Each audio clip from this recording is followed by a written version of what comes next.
दोस्तों आज है 23 जुलाई 2020 और बात करते हैं आज के अखबारों की न्यूज़ बुलेटिन की। और पहली खबर में मान सिंह के 11 हत्यारों को उम्र कैद की सजा दी गई है। मैं आप लोग को बता दूं कि बहुचर्चित राजा मान सिंह और उनके दो साथियों की हत्या के मामले में दोषी ठहराए गए राजस्थान पुलिस के तत्कालीन डीएसपी सहित 11 अभियुक्तों को जिला जज साधना रानी ठाकुर ने आजीवन कारावास और 12-12 हजार रुपए के जुर्माने की सजा सुनाई है। 35 वर्ष बाद आए इस फैसले का दो राज्यों के लोग इंतजार कर रहे थे।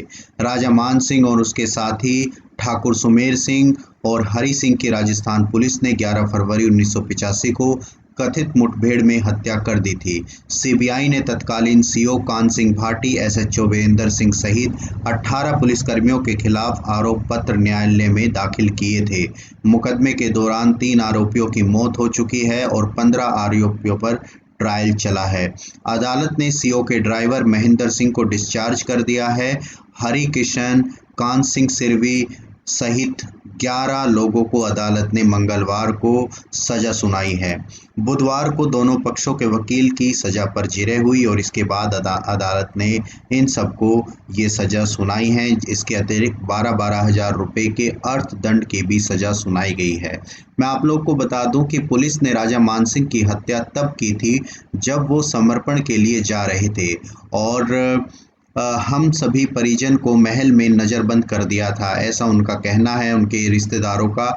और ये बात राजा मान सिंह की बेटी दीपा कौर ने कही है। उन्होंने कहा है कि हमें शव का अंतिम संस्कार करने की भी इजाज़त नहीं दी गई और मजबूरन उन्हें महल के अंदर ही शव का दाह संस्कार करना पड़ा था। लंबी कानूनी लड़ाई के बाद न्याय की जीत हुई है और मंगलवार को जब हत्यारों को अदालत ने दोषी ठहराया था।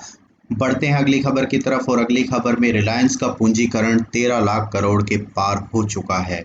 कोरोना महामारी के बीच में ये भारत के एक बिजनेसमैन के लिए बड़ी उपलब्धि है। मैं आप लोग को बता दूं कि रिलायंस इंडस्ट्रीज का बाजार पूंजीकरण बड़ी तेजी से बढ़ता हुआ बुधवार को 13.17 लाख करोड़ रुपए पहुंच गया है और इसका आकलन कंपनी के चुकता और आंशिक चुकता शेयरों के बाजार मूल्य के आधार पर किया गया। अभी 2 हफ्ते पहले ही 6 जुलाई को 2020 को कंपनी का बाजार पूंजीकरण 160 अरब डॉलर था और कंपनी का पूर्ण चुकता शेयर नेशनल स्टॉक एक्सचेंज में बुधवार को 2004 रुपये प्रति इक्विटी पर रहा और इसमें 1.65% की तेजी आई। इससे कंपनी का बाजार पूंजीकरण 12.7 लाख करोड़ रुपए हो गया है। इसके अलावा कंपनी का आंशिक चुकता शेयर रिलायंस पीपी के तहत अलग से सूचीबद्ध है जो एक माह में 3% से अधिक बढ़ चुका है। मैं आप लोग को बता दूं कि कंपनी ने बुधवार को एक बयान में कहा है कि रिलायंस इंडस्ट्रीज का एम कैप पिछले 6 साल में 10 लाख करोड़ रुपए बढ़ा है और इसमें से 4 लाख करोड़ रुपए का इजाफा पिछले 10 महीने में हुआ है। बढ़ते हैं अगली खबर की तरफ और अगली खबर में घर बैठकर हो सकती है आईपीएल की कमेंट्री।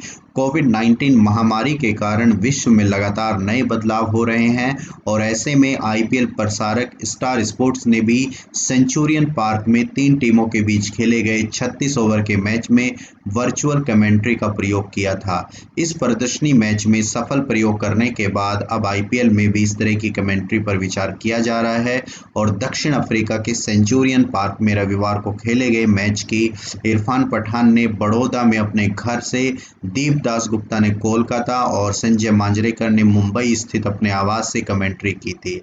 अपने घर से सैकड़ों किलोमीटर दूर हो रहे मैच की अपने घर से कमेंट्री करने के अनुभव को भारतीय ऑलराउंडर पठान ने जादुई करार दिया था और सिर्फ कमेंटेटर ही नहीं बल्कि इससे जुड़े कर्मचारी भी देश के अन्य हिस्सों से लोग इन थे, जबकि डायरेक्टर मैसूर में बैठकर सब पर नजर रखे हुए था। अगर कुछ शुरुआती मसलों को छोड़ दिया जाए तो ये प्रयोग सफल रहा और आगामी आईपीएल में भी ऐसा हो सकता है।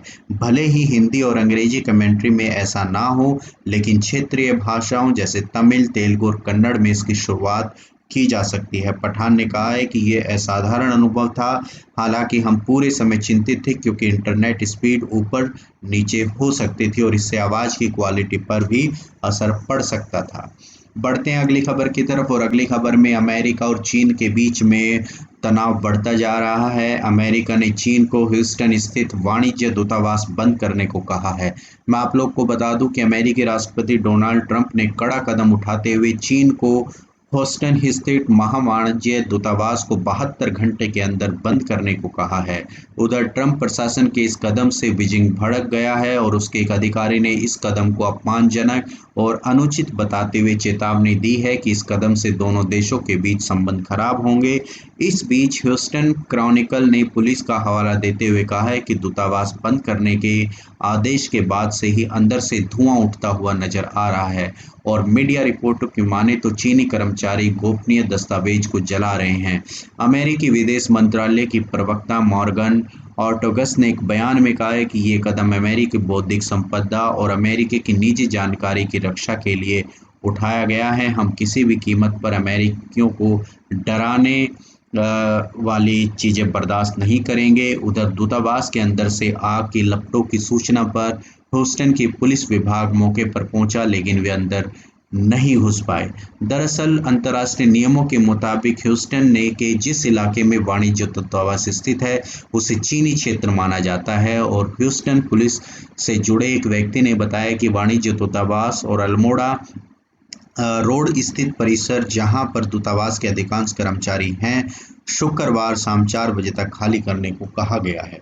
बढ़ते हैं अगली खबर की तरफ और अगली खबर में राजस्थान की तनातनी सुप्रीम कोर्ट तक पहुंच चुकी है। मैं आप लोग को बता दूं कि राजस्थान में जारी सियासत संग्राम की लड़ाई अब उच्चतम अदालत तक पहुंच चुकी है।